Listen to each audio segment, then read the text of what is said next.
যে কোনো অনুষ্ঠানে পোলাওয়ের সাথে যদি এমন ডিমের কোরমা থাকে তাহলে বেশ ভালো হয়। খুব সহজ এবং অল্প উপকরণ দিয়ে আমি এই ডিমের কোরমা তৈরি করেছি। খেতে কিন্তু একদমই দুর্দান্ত হয়। তাহলে চলুন রেসিপিটি দেখে নেওয়া যাক। প্রথমে আমি ডিমগুলো ভেজে নিচ্ছি। ডিমের গায়ে আমি আগে থেকে লবণ মাখিয়ে নিয়েছি। ডিমগুলো হালকা করে ভেজে নিলাম, এখন তুলে নিব।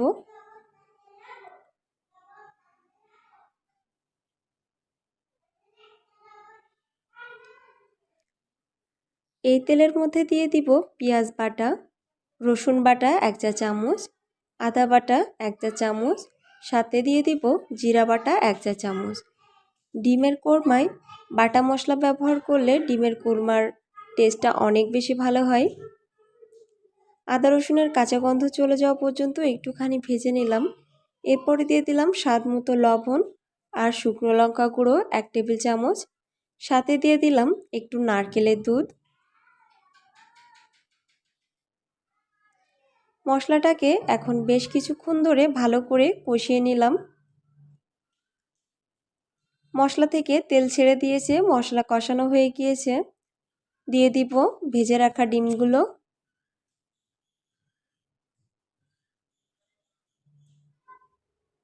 মশলার সাথে ডিমগুলো বেশ কিছুক্ষণ ভালো করে কষিয়ে নিব।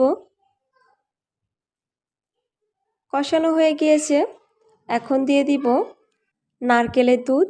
আমি এই রান্নাটা নারকেলের দুধ দিয়েই করব। আপনারা চাইলে এখানে গরুর দুধ বা লিকুইড মিল্কটাও ব্যবহার করতে পারেন।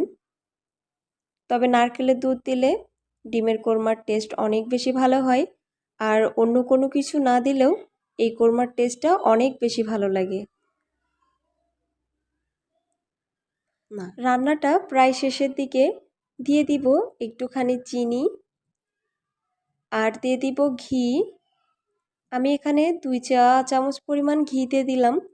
ডিমের কোরমায় ঘি দিলে ফ্লেভারটা অনেক বেশি ভালো হয়। আর শেষে দিয়ে দিলাম একটু পেঁয়াজের বেরেস্তা। এখন ভালো করে সব কিছু মিশিয়ে নিচ্ছি।